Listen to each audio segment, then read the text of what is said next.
3, 4, 5, 6. 1, 2, 3, 4, 5, 6.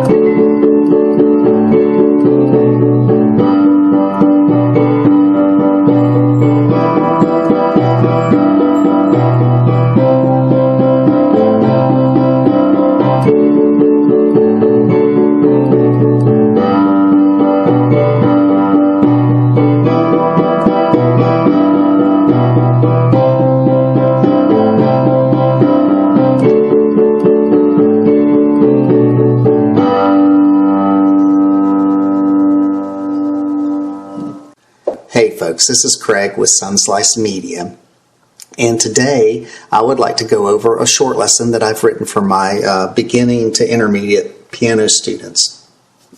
And it's in the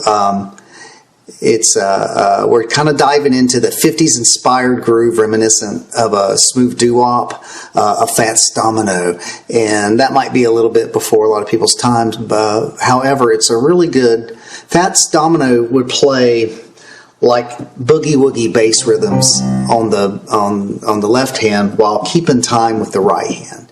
And it's a great exercise to sort of trade things up. Usually when people play piano, they're playing a bass note and a melody on the right hand. And this is going to teach you to use the piano as a percussive instrument, which I have a little bit of a story behind that, and I won't digress too far. But I remember I was playing in a jazz band, and this was back when I was a teen, basically, coming into young adulthood.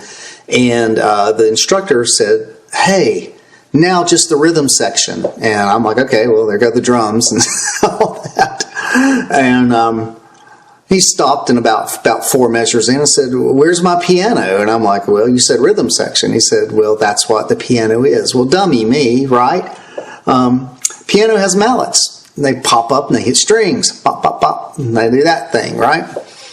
And it is a rhythm instrument. So I learned something. So those of you who do not realize piano is a rhythm instrument, or it's part of the rhythm section, well, it is. This is a great example of how you're kind of using it like a rhythm. This is sort of almost like tapping the hat would be for a drummer, and that's going to be done with the right hand. And we're going to play a series of chords, and they're doo-wop chords. We've got a 1. We've got a minor 6. We've got a major 4th, and then we got a major 5th. And those are our chords. So our chord is G, and then we're going to invert it for simplicity, and we're going to make an E minor, and then another inversion. See how it stays all tight. We don't move out of the area at all. That's a C major. And then we're going to dip down here. And we're going to do a 5th, which is a D major. So I say all that to get to, this is keeping the time. The time is in 6/8. And how we count that is 1, 2, 3, 4, 5, 6. 1, 2, 3, 4, 5, 6. The accent's on the 1 and the 4. And that's how we're going to keep our time. So when you're counting the piece and learning how to play it, it is just 1, 2, 3, 4, 5, 6. 1, 2, 3, 4, 5, 6. 1, 2, 3, 4, 5, 6. And you don't necessarily have to accent it on your rhythm hand, which is going to be the right hand. You don't have to accent the 1 and the 4, but you know, you can really get into it. You might find yourself doing it to kind of keep the roll of it, because that's what's keeping a roll against it. Now, meanwhile, we have a melodic bass line. It's not a boogie woogie, it's more of a melodic line that falls into the gist of that. What I want to go over with the right hand, the important thing to keep this tight, you're going to use, I teach my students, there's 4 forms, but I really teach 3 of them, and for how you play a chord. And one's the basic triad, and then the second form is where you take these 2 fingers, your middle and your pinky finger, and you just go up to the next adjacent keys, and you make this form. So, and what you're doing there is you're playing 1/4. If I'm playing in C, let's go back to G. 4, 1, 1, 1, 1, 1, 1, 4, 4, 4, 4. Okay.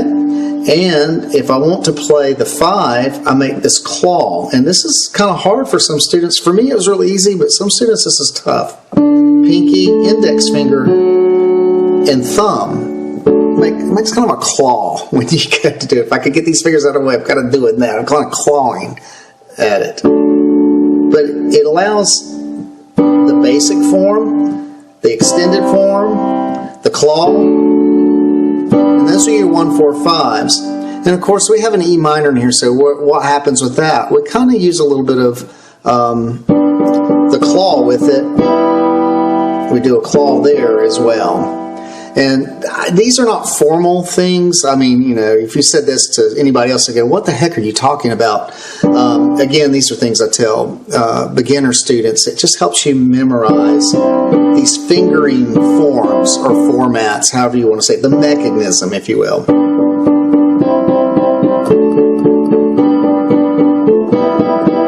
You see, it's a quick way to go from 1 to 6, minor 6, you know, major 4th, major 5th. And that's, you know, they say 3 chords in the truth, but it really started by throwing in some of those 6 in there too. So, but this would be a 3 chords in the truth type song. And we're just throwing in a minor 6 for spice. And that was often the doo-wop thing. You would go 1, 6, 4, 5, and then repeat, rinse, lather, repeat. And so that's what this one does. So, okay, so we got the right hand down, or the gist of the right hand. It's just going to be a metronome that you change chords with. 1, 2, 3, 4, 5, 6. 1, 2, 3, 4, 5, 6. 1, 2, 3, 4, 5, 6. 1, 2, 3, 4, 5, 6. 1, 2, 3, 4, 5, 6. 1, 2, 3, 4, 5, 6. 1, 2, 3, 4, 5, 6. 1, 2, 3, 4, 5, 6. Repeat.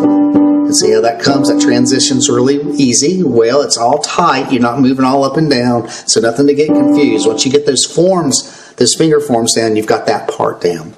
So I would say when you first try this little piece, try that first just to get that where you can do it solid, just like I did. Now we introduce the bass line. This is where this is a limbic system workout. This is now we're training our brain to do something in time with the right hand.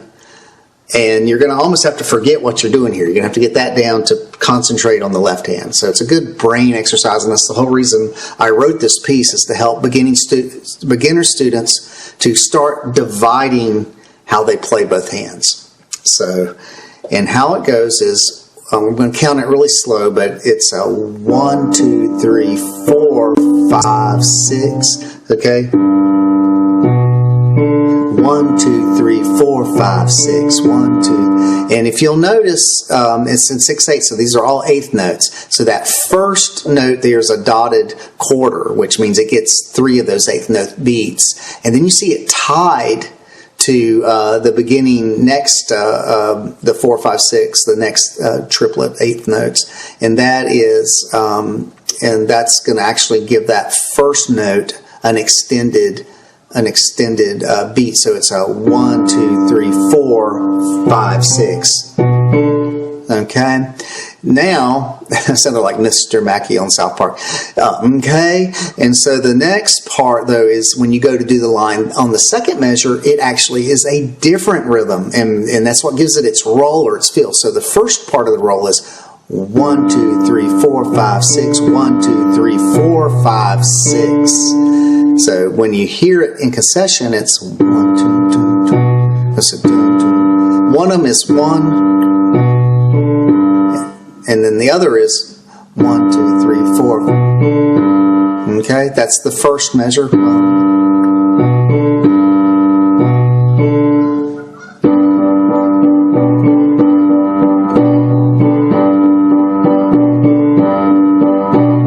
And that's a very Fats Domino lick.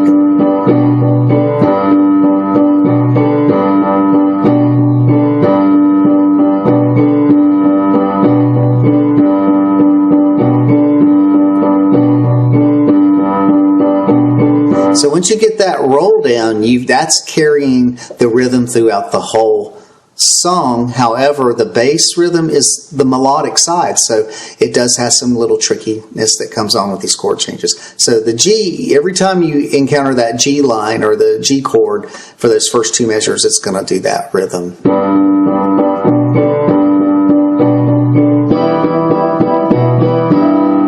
And that pretty, I like that. That's E minor, that's the 6th chord. 1, 2, 3, 4, 5, 6. So it does just like the beginning measure, the same count. 1, 2, 3, 4, 5, 6. It's almost like a little dip, a little doo-wop dip. Sounding familiar? So now we're getting that roll, that same roll going. It's just a little bit different, just a little bit different notation. E, B, G, B, E. See.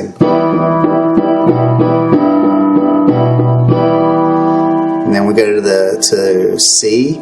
And notice I'm not moving my fingers very much down here on the left hand. They're kind of planted. They don't have to do a lot for this. They stay right in this tight little area. And how I would suggest to do it is you just skip that D and then come with your thumb when you need it. Come over with the thumb. So anyway. I'm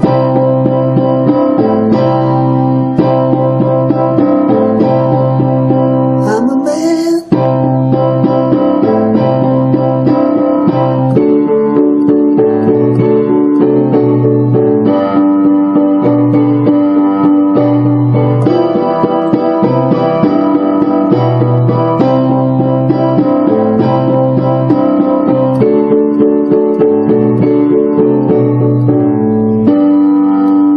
So when we get to C, it does the same thing.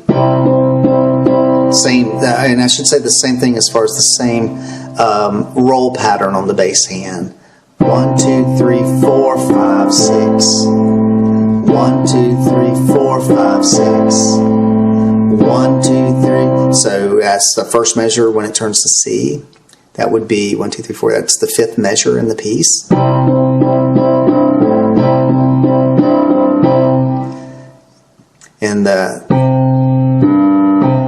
And that's a little bit, let's see, that's the same thing as the same roll, so you've got the same roll pattern on it.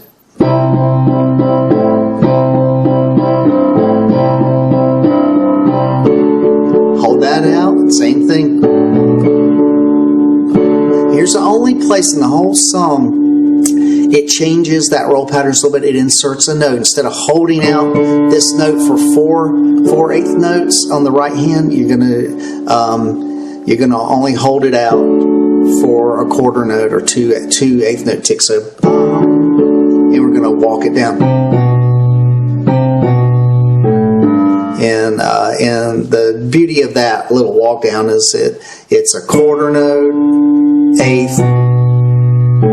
So it's almost obviously the pitches step downward, and they step downward back to G, that A to G, which anchors it back. But it's also, it doesn't go, it goes. So skipping around.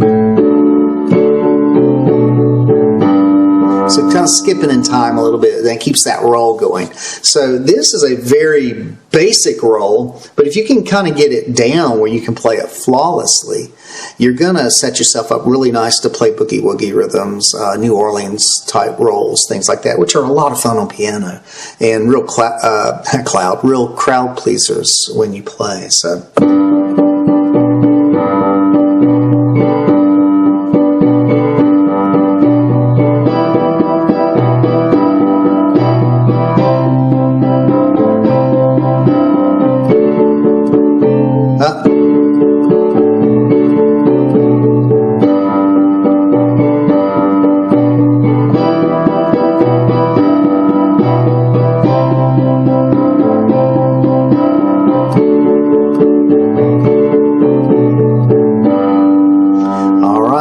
That's the old Malt shop. That's a SunSlice original.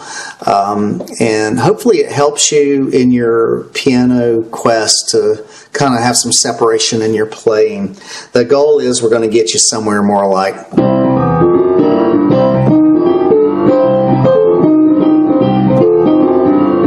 But to do that sort of stuff where you have to divide the left and the right hand, and that's a mind exercise. And those of you who are my students, you've already had the book on how to work that and how to make your mind do that stuff. If you're out there and you're interested in possibly having some further instruction, feel free to reach out to me in the comments. I have links in all of these lessons of how to get in touch with me, and links of how to just sign up for more free lessons. In other words, where you can go into the archives and grab these at your will and not have to dig them up on YouTube if you don't want to.